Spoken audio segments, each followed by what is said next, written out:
Irmãos, eu quero convidá-los mais uma vez a abrirem as suas Bíblias no Evangelho de Lucas.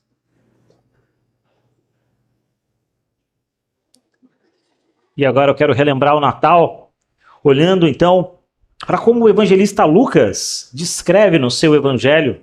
Lucas capítulo 2, a partir do verso 1.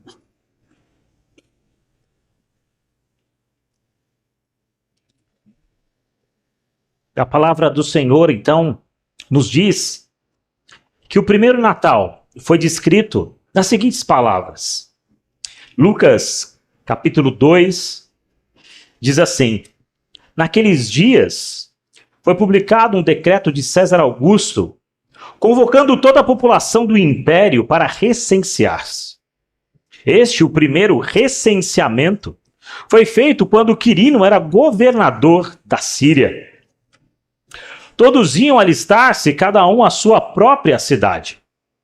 José também subiu da Galiléia para a cidade de Nazaré, para a Judéia, cidade de Davi, chamada Belém, por ser ele da casa e família de Davi, a fim de alistar-se com Maria, sua esposa, que estava grávida. Estando eles ali, completaram-se-lhe os dias, e ele deu à luz ao seu filho primogênito. Enfaixou e deitou numa manjedoura, porque não havia lugar para eles na hospedaria. Havia naquela mesma região pastores que viviam nos campos a guardar o seu rebanho durante as vigílias da noite. E um anjo do Senhor desceu aonde eles estavam, e a glória do Senhor brilhou ao redor deles, e ficaram todos tomados de grande temor. O anjo, porém, lhes disse: Não temais. Eis que vos trago boa nova de grande alegria, que o será para todo o povo. É que hoje vos nasceu na cidade de Davi o Salvador, que é Cristo o Senhor. E isto vos servirá de sinal. Encontrareis uma criança envolta em faixas e deitada em manjedoura. E subitamente apareceu com o anjo uma multidão da milícia celestial, louvando a Deus e dizendo: glória a Deus nas maiores alturas, e paz na terra entre os homens, a quem ele quer bem. E ausentando-se dele os anjos para o céu, diziam os pastores uns aos outros: Vamos até Belém e vejamos os acontecimentos que o Senhor nos deu a conhecer. Foram apressadamente, acharam Maria e José e a criança deitada na manjedoura. E vendo, divulgaram o que lhes havia sido dito a respeito deste menino. Todos os que ouviam se admiravam das coisas referidas pelos pastores. Maria, porém, guardava todas estas palavras, meditando-as no coração. Voltaram então os pastores, glorificando e louvando a Deus por tudo o que tinham ouvido e visto, como lhes fora anunciado. Eu tenho certeza que desse ano, como nos outros anos, você visitou aí possivelmente um shopping center, ou quem sabe foi ali em um lugar de grande movimentação, e você viu aquela imagem ou aquela cena que nós dizemos que é a cena do presépio. Você deve ter visto lá então aquela cena onde tem uma mulher representando Maria, um homem representando José, tem ali uma criança representando o nascimento de Jesus, tem aqui os pastores, e de outro lado você vê também os magos, ou como alguns às vezes chamam, reis magos. Mas eu quero te dizer, e me permita aqui talvez quebrar um pouco dessa magia, e talvez essa cena, embora muito conhecida por nós, ela não é uma realidade. Por isso, de forma muito rápida e concisa, mas eu quero falar para você sobre o verdadeiro Natal, a verdade e algumas falácias que nós vemos por aí. E a primeira verdade que eu quero destacar para você é de que quando Jesus veio a esse mundo, ele veio num momento complicado, difícil, e ele foi, de certa forma, hostilizado no seu nascimento. Desde a sua primeira hora nesse mundo, Jesus sofreu. Imagine você, hoje quando nós viajamos, eu tenho certeza que você gosta de viajar, eu pelo menos gosto muito, mas quando você viaja, você vai num transporte confortável, quem sabe você pega aí um avião, ou quem sabe você vai num ônibus, talvez aquele ônibus grande, o leito, e você vai ali tranquilo dormindo. E é uma boa viagem, não é verdade? E você fica com o coração alegre de saber que você vai para um lugar bom e você vai encontrar ali alguns parentes. Coisa boa, né? Mas na verdade, essa viagem, ou essa ideia que nós temos de viagem é muito nossa.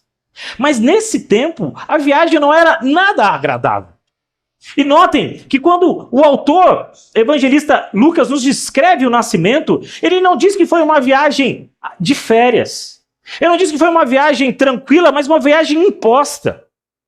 Era muito comum que os governadores, que os imperadores, eles decretassem recenseamento.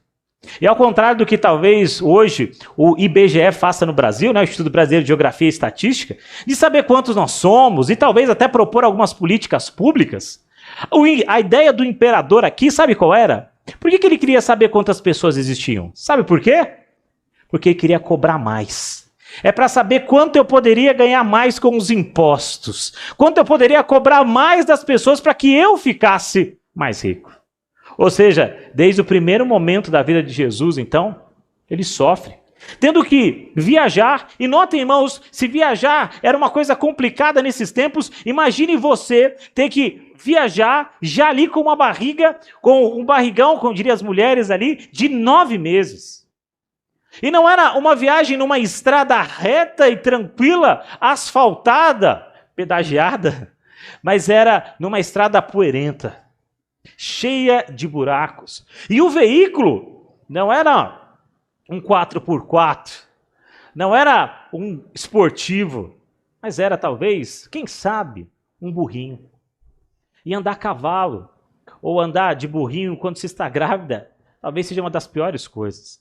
Os buracos iam passando. Maria, sem dúvida, sofreu durante toda aquela viagem. Mas acrescentando aqui mais um detalhe, ou talvez mais um condimento a essa receita, ao chegarem na cidade chamada Belém, que era uma cidade pequena, ela não dispunha de uma rede hoteleira. Não tem ali hotéis. O que se tinha ali eram algumas famílias com quartos a mais que cobravam uma espécie ali de diária para que as pessoas pudessem ficar lá. Não pense você que era uma estrebaria tal como você conhece hoje, com pensão completa, café da manhã, almoço e janta, e se você pagasse um pouquinho mais, você teria por isso. Não era essa a realidade. A cidade estava cheia porque ela não era preparada para isso. Era uma cidade pobre. Então, quando Maria chega lá e José então vai procurar pelos seus parentes, ele não encontra um lugar para sua esposa. Agora, imagine você, pai de família que me ouve hoje. Imagine viajar com sua esposa depois de vários quilômetros, cansada, certamente com sede, com fome, privada de tantas coisas, e não ter sequer um lugar seguro, macio, onde ela pudesse reclinar sua cabeça. E naquele momento difícil, o momento do nascimento do seu filho, ele pudesse ter ali o acalento de pessoas, da sua mãe, enfim, dos parentes, para poder então receber essa criança. Pois, irmãos, foi justamente assim que Jesus veio a esse mundo. Para demonstrar que todos aqueles que são crentes, para demonstrar que todos aqueles que creem em Jesus também vão passar por isso. Nosso Senhor Jesus disse que se ele foi, ou se ele passou também por provações, por dificuldades, nós passaremos por sofrimentos. Se o nosso mestre foi perseguido, nós também seremos perseguidos. E a mensagem do cristianismo é justamente essa, de lembrar, irmãos, que por melhor que talvez seja a sua vida aqui, nós nessa vida aqui somos peregrinos. Nessa vida aqui, nós somos estrangeiros. E é por isso que muitas vezes os nossos valores não combinam com esse mundo. Por isso que muitas vezes a nossa pregação não encontra prazer ou não encontra guarida nessas pessoas. Porque nós vemos num mundo difícil, complicado e, sobretudo, no mundo que jaz no maligno. Mas eu queria ainda pensar com os irmãos, ainda dentro dessas verdades e mitos aqui sobre o Evangelho, num segundo aspecto. Quem são as pessoas que recebem essa notícia? Nós somos informados aqui pelo Evangelho que as pessoas que recebem essa notícia são os pastores. Você se lembra, ou você já viu, o nascimento de um príncipe. Alguns anos atrás, para aqueles que são mais velhos, vocês vão se lembrar ali quando o príncipe da Inglaterra, talvez o mais conhecido entre nós, teve o seu primogênito. Aquilo foi anunciado em todos os jornais. Todo mundo ficou sabendo, afinal de contas, estava vindo aí o futuro rei da Inglaterra, ou melhor dizendo, do Reino Unido. Isso tinha que ser notícia em todos os jornais. E mesmo a gente aqui no Brasil, que não tem nada a ver com a monarquia do Reino Unido, ou como a monarquia inglesa, a gente também ficou sabendo. A gente também viu. Também foi notícia para nós, porque era uma notícia importante. E assim é a notícia do nascimento de um rei. Uma notícia importante. E eu diria para vocês que a notícia mais importante de todos os tempos era o nascimento de Jesus. Mas notem você, e para quem foi dado essas notícias? Não foram dadas para os imperadores ou para os governadores daquela época. Não foram dadas para aqueles que eram poderosos a seu tempo. O que demonstra, irmãos, que essa notícia e que essa graça, ela é muito maior do que nós merecemos. Os pastores eram pessoas que eram mal vistas pela sociedade, por pelo menos dois motivos. O primeiro deles é que eles não conseguiam estar na igreja, ou na sinagoga, ou no templo, aos sábados. Guardar o rebanho durante as vigílias da noite impunha para eles uma condição de trabalho muito complicada. E eles não tinham como voltar para casa e depois voltar para guardar os rebanhos. Então, eles não respeitavam o chamado sábado, ou sabá, que os judeus respeitavam. Então, eles eram mal vistos por toda a sociedade, inclusive pela própria religião. E ao contrário do que nos parece quando a gente olha para os pastores, aquela figura talvez encantadora, mas era muito comum no relato de vários historiadores, que os pastores agissem ali de desonestidade de uns para com os outros. Esse, digamos assim, era o grande contexto ou panorama desse momento, dessa época e desse tempo. O que demonstra, irmãos, que todos nós, indistintamente, como Paulo diria em Romanos, nós somos pecadores. O Evangelho parte dessa premissa que nós precisamos de Jesus. E talvez você que está sentado aqui, talvez você fale, pastor, eu até entendo, mas eu sou uma boa pessoa. Eu ajudo as pessoas que eu posso. Eu dou contribuições voluntárias. Eu dou esmola. Eu ajudo alguém com uma cesta básica. E você pode dizer várias coisas que você faz que de alguma forma abençoam a vida de outras pessoas. Mas eu quero te dizer, por melhor que você faça tudo isso, você não é capaz de alcançar a sua salvação. Pelos seus méritos, pela sua força, você não é capaz de chegar até Deus. Porque ainda que você chegasse lá e falasse, Senhor, eu estou aqui pelos meus méritos, porque eu mereci estar aqui, ele ia citar para você alguns mandamentos, como por exemplo o Êxodo 20, lembra lá dos 10 mandamentos? E ele ia dizer para você assim, quando Jesus faz essa leitura, ele dizia para você assim, a Bíblia diz, não matarás, você já matou alguém? E você diria então, no alto da sua bondade, eu nunca matei ninguém.